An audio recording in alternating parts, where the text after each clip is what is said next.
regardons un homme qui était gardien de zoo, mais sur un bateau. Noé. Noé était un homme bon. C'était l'homme le plus honnête de son temps et il obéissait à Dieu. Noé et sa femme ont eu 3 fils, Sem, Cham et Japheth, qui étaient tous mariés. Le Seigneur a vu que les gens sur la terre étaient très méchants. Ils ne pensaient qu'à faire de mauvaises choses.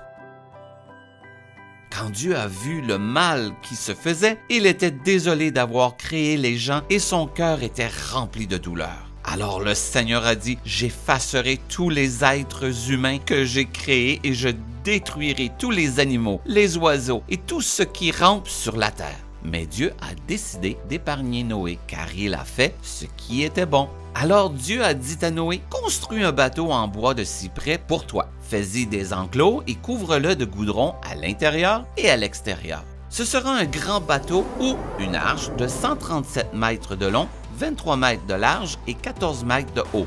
Fais une ouverture de 46 cm sur le dessus du bateau et mets une porte sur le côté du bateau. Il faudra prévoir un pont supérieur, un pont intermédiaire et un pont inférieur. Le bateau sera assez grand pour contenir ta famille et 2 de chaque créature vivante, mâle et femelle.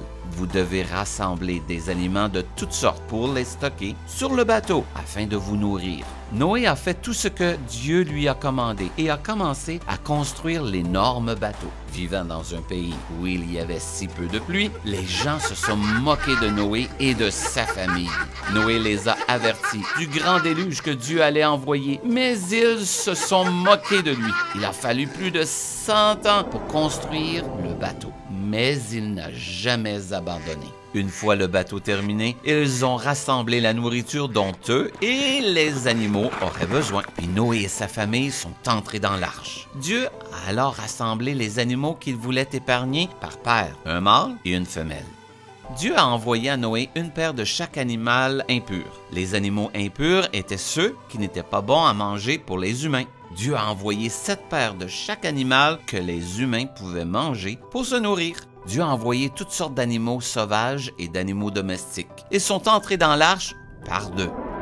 Les animaux avaient besoin de beaucoup de nourriture pour rester en vie quand le déluge est arrivé. Ils étaient mis dans des enclos sur les ponts inférieurs, moyens ou supérieurs de l'arche que Noé avait fabriquée. 7 jours plus tard, le déluge est arrivé. Dieu a fermé la porte de l'arche. Les nuages dans le ciel ont déversé de fortes pluies pendant 40 jours et 40 nuits. Des sources souterraines se sont ouvertes et ont déversé de l'eau. L'eau a continué à monter jusqu'à ce qu'elle se trouve à plus de 18 mètres au-dessus des montagnes. Seul Noé, sa famille et les animaux à bord ont survécu. Les eaux ont continué à recouvrir la terre pendant 150 jours, mais les personnes à bord de l'arche avaient beaucoup à manger.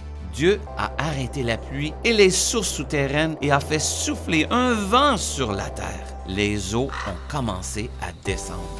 Noé a envoyé un corbeau pour voir s'il pouvait trouver la terre ferme, mais il ne l'a pu. Puis il a envoyé une colombe, mais elle est revenue au bateau car elle ne pouvait pas trouver de terre ferme. 7 jours plus tard, Noé a envoyé de nouveau la colombe et le soir même, elle est revenue avec une feuille d'olivier fraîche dans le bec. 7 jours plus tard, il a envoyé à nouveau la colombe, mais cette fois, elle n'est pas revenue.